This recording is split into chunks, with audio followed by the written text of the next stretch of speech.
మరి ఈ పరిస్థితుల్లో మరి మనం సంఘటితంగా ఉండాలా వద్దా? రక్షణ కోసం మనం సైన్యాన్ని ఏర్పాటు చేసుకోవాలా వద్దా? కాశ్మీర్లో పోలీసులు కోర్టులు ఉన్నాయి, అయినా ఓచుకోత జరిగింది. విభజన జరిగే సమయానికి, దేశ విభజన జరిగే సమయానికి పాకిస్తాన్లో కూడా కోర్టులు పోలీస్ స్టేషన్లు ఉన్నాయి, అయినా ఓచుకోత కోసారు. ఇప్పుడు బంగ్లాదేశ్లో కూడా కోర్టులు పోలీస్ స్టేషన్లు ఉన్నాయి, అయినా ఓచుకోత కోస్తున్నారు. వెస్ట్ బెంగాల్లో గవర్నర్ వెళ్ళి కలిసి నాయన మీరు తిరిగి రండి, నేను భద్రత కల్పిస్తానంటే కూడా మేము రావండి, మాకు అంత ధైర్యం లేదండి అని చెప్పేసి అక్కడ హిందువులందరూ పారిపోయి జీవనం గడుపుతున్నారండి. ఇట్లాంటి పరిస్థితులన్నీ ఉన్నప్పుడు మరి మనం మీరే ముందు నడిపించి ఊరికొక్క సైనికుని ఏర్పాటు చేయండి.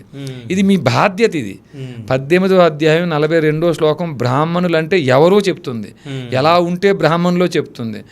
ఆ లక్షణాలు కానీ మీకుంటే మీరు చక్కగా ఊరికొక సైనికుడిని క్షాత్రం కలిగిన వాడిని.